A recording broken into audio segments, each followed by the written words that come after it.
Have you ever wondered what happens when software written for one type of processor needs to run on a completely different processor?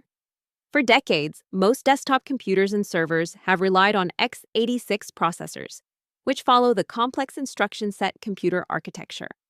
But today, the hardware world is changing rapidly. More and more companies are adopting ARM processors, which use the reduced instruction set computer architecture. ARM processors offer excellent performance while consuming much less power, making them increasingly popular in laptops, cloud servers, and AI infrastructure. This shift creates a major challenge.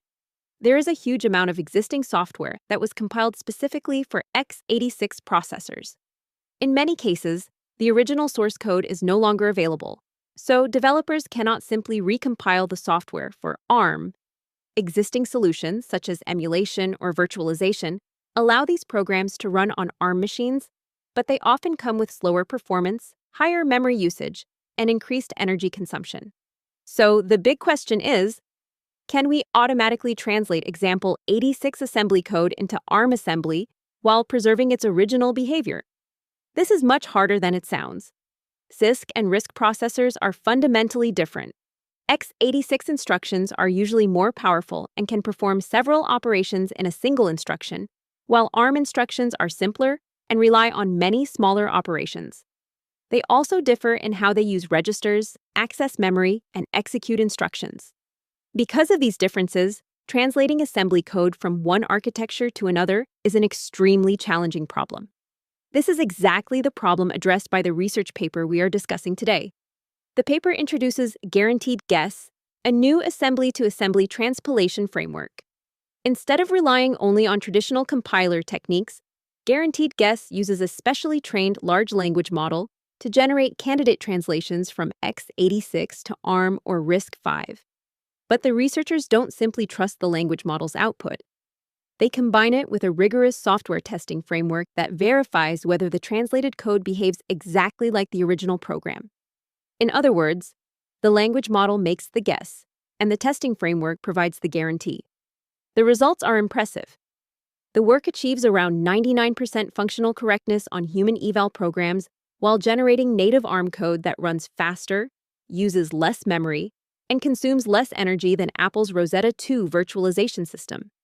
In this video, we'll explore how Guaranteed Guess works, why translating between different processor architectures is so difficult, how the researchers trained their language model, how they verified the correctness of the generated code, and the experimental results that demonstrate its effectiveness. So, without further delay, let's dive into the paper. The development of GG consists of three major steps: collecting a large training dataset, training the language model, and extending the tokenizer to better understand assembly code. As with any machine learning model, the quality of the training data is extremely important. To train GG, the researchers collected code from two large open-source datasets. The first is AngaBench, a benchmark containing around 1 million compilable C and C++ programs extracted from public GitHub repositories. The second is the Stack v2, a massive dataset of permissively licensed source code covering dozens of programming languages. From these datasets, the researchers selected over 1.3 million programs. Before using them for training, they cleaned the dataset by removing duplicate programs, eliminating boilerplate code, and filtering out files that were either too short or excessively long. But here's the interesting part. Instead of directly training on C or C++ source code, every program was compiled into assembly language for multiple processor architectures. Specifically, each program was compiled for x86, ARMv5, ARMv8, and RISC-V. The researchers also compiled every program using two different optimization levels. The first was O0, which performs almost no optimization. This version keeps the assembly code relatively simple and easier to understand. The second was O2, which aggressively optimizes the code for better performance. Why train on both versions? Because the model needs to recognize both straightforward assembly code and highly optimized assembly that it would encounter in real-world software. This gives the model a much broader understanding of how different compilers generate machine instructions. Once the dataset was ready, the next step was training the language model. Instead of immediately training on the full dataset, the researchers first experimented with a smaller subset of about 500,000 programs. This allowed them to tune the hyperparameters and identify the best training configuration before scaling up to the complete dataset. They trained 3 relatively small code language models: DeepSeek Coder, 1.3 billion, and Qwen 2.5, Coder in both 0.5 billion and 1.5 billion parameter versions. You might wonder why they didn't choose much larger models. The answer lies in the size of the training data. With more than 1.3 million samples and an average of around 13,000 tokens per sample, training larger models would require enormous computational resources. Smaller models provided a practical balance between performance and training cost. The models were trained on NVIDIA A100 GPUs, and training for just 2 epochs on the complete dataset took approximately 3 days. To make training more memory efficient, the researchers used several optimization techniques, including mixed precision training with bfloat16, gradient accumulation, the page Atom W optimizer, a cosine learning rate schedule, and a relatively small learning rate. Another important design choice was the context window. During training, the model could process up to 16,000 tokens at a time. During inference, they extended this capability to over 32,000 tokens, using a technique called ρPW extrapolation, allowing the model to translate much larger assembly programs without losing context. One of the most interesting ideas in this paper is that the researchers didn't rely on the language model's original tokenizer. Instead, they customized it specifically for assembly language. To understand why this matters, let's look at a simple example. Suppose the assembly instruction is LDRR1R2. A standard code tokenizer might split this into many smaller pieces. The opcode LDR represents a complete operation, and register names also have well-defined meanings. So, the researchers extended the tokenizer by adding common assembly opcodes and register names as individual tokens. As a result, instead of breaking a single instruction into many fragments, the tokenizer can represent meaningful assembly components as single tokens. Why is this beneficial? Fewer tokens mean the model can process more code within the same context window, while also learning instruction semantics more effectively. The paper measures this improvement using something called the fertility rate, which simply refers to the average number of tokens used to represent each word. A lower fertility rate is better because it means the tokenizer is representing the code more efficiently. Compared to the original tokenizers, the extended tokenizer reduced the fertility rate by around 3% for Qwen and nearly 7% for DeepSeek. This reduction allowed the model to fit hundreds to even thousands of additional assembly tokens into its context window, giving it more information to work with during translation. Now that we've seen how guaranteed guess was built, the next question is, how do we know if it actually works? Let's look at how the authors evaluated it.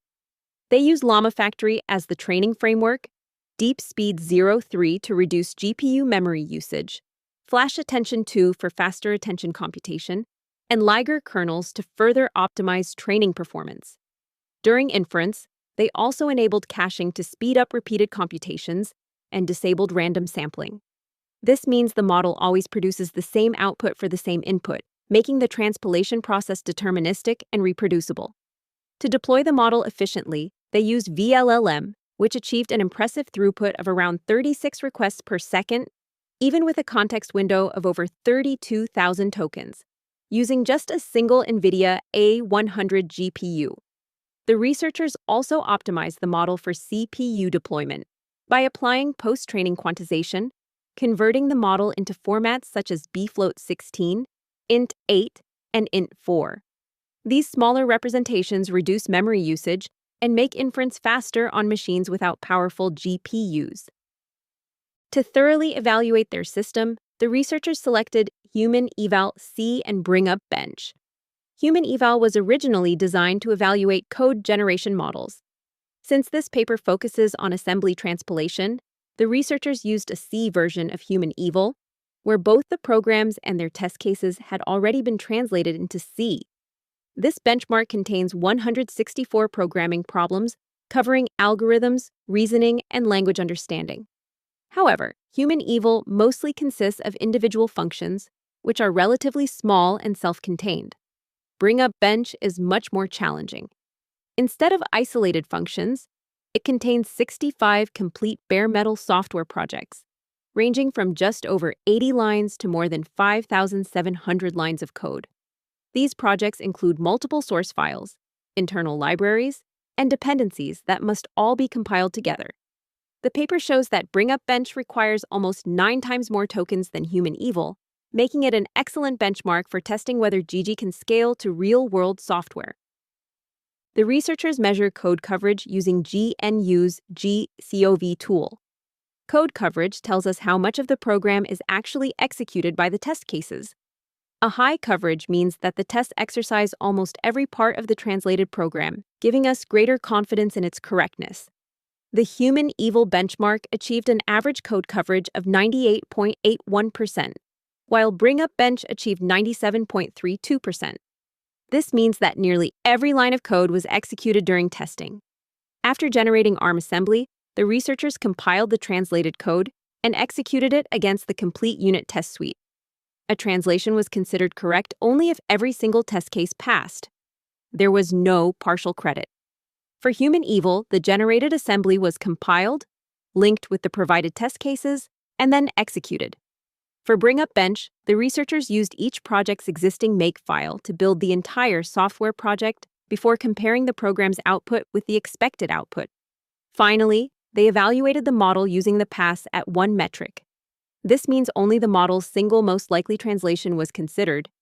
Even though they use Beam Search to explore multiple candidate translations, only the highest ranked output counted toward the final accuracy. Now comes the most important question. Did guaranteed guess actually work? The answer is yes, and in many cases, the results are surprisingly good. The researchers compared GG with several well-known language models.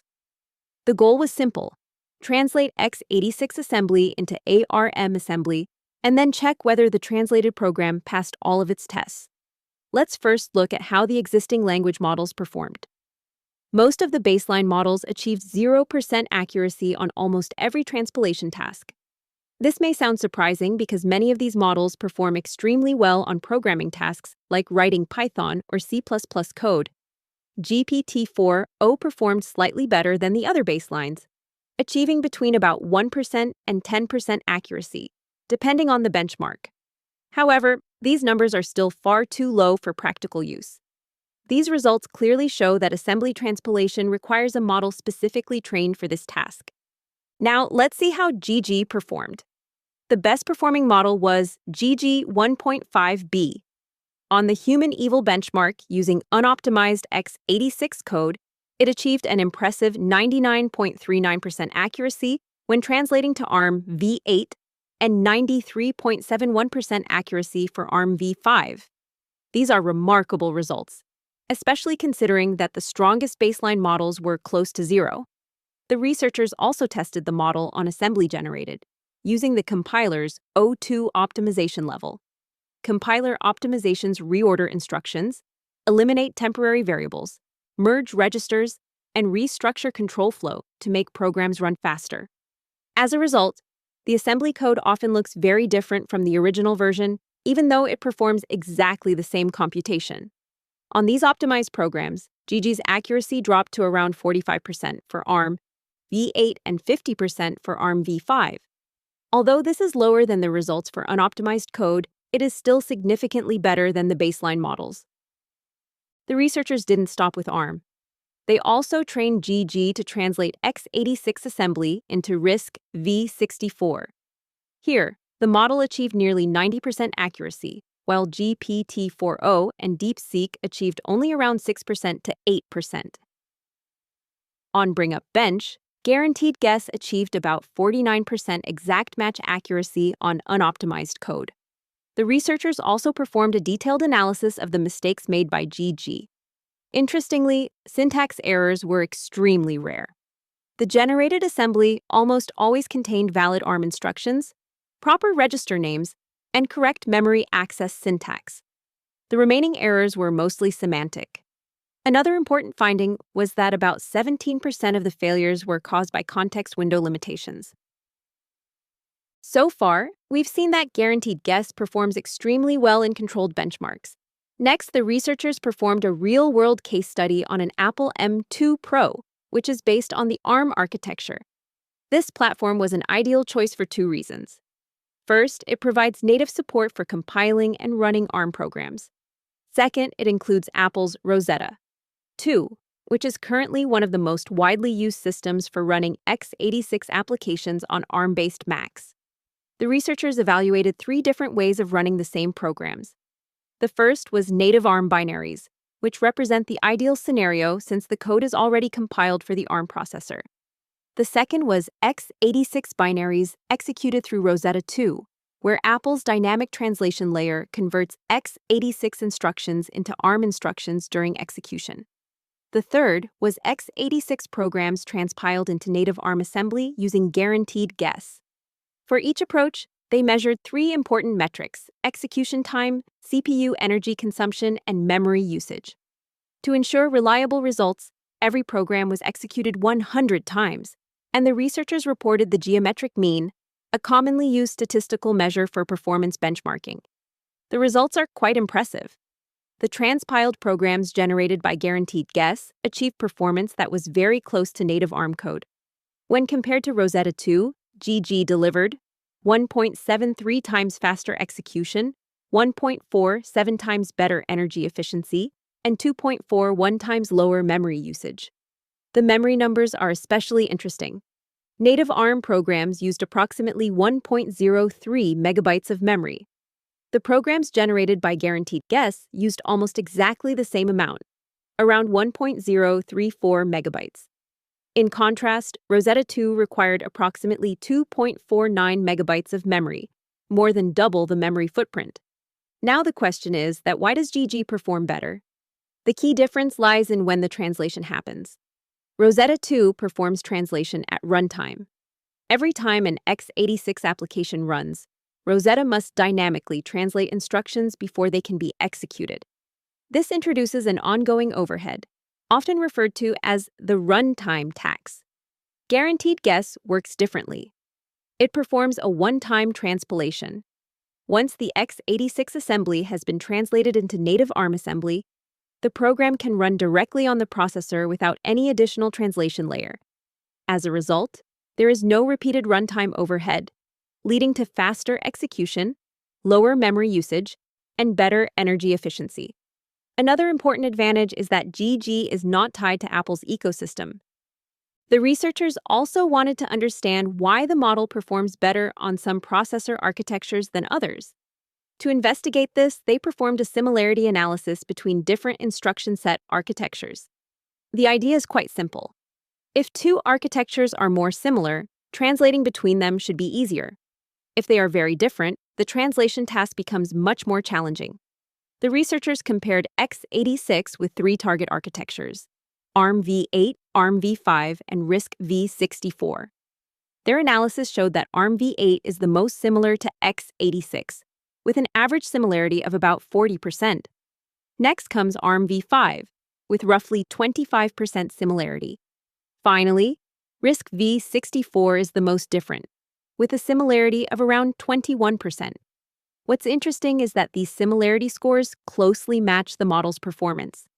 The architecture that is most similar to x86 and ARM v8 also achieves the highest translation accuracy, nearly 99.4%. As the similarity decreases, the model's accuracy also drops. It falls to around 93.7% for ARM v5 and about 89.6% for RISC v64.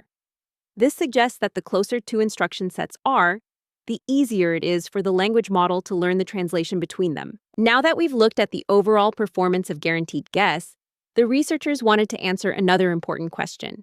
Which components of GG contributed the most to its success? To find out, they conducted an ablation study. They focused on 4 key factors: the amount of training data, rope extrapolation, the extended tokenizer, and the decoding strategy. Let's look at each of these. Initially, the model had very limited training data and achieved almost 0% accuracy. When the researchers increased the dataset to 1 million programs from AngaBench, the accuracy jumped dramatically to 93.94%. Next, they expanded the dataset even further by adding approximately 300,000 more programs from the stack V2. With this additional data, the model's accuracy increased to 95.38%. This tells us something very important. The biggest improvement didn't come from changing the model architecture. It came from giving the model more diverse, high-quality assembly programs to learn from. The next component they evaluated was rope extrapolation. After enabling this technique, the model's accuracy increased from 95.38% to 97.14%. That's an additional improvement of about 1.76 percentage points. This result suggests that allowing the model to see longer sections of assembly code helps it better understand long-range relationships between instructions, registers, and memory accesses. The third experiment focused on the customized tokenizer. This change increased the model's accuracy from 97.14% to 98.18%, adding another 1.04 percentage points. Although this improvement may seem modest, it demonstrates that adapting the tokenizer to the vocabulary of assembly language helps the model understand instruction semantics more effectively. Finally, the researchers investigated the decoding strategy.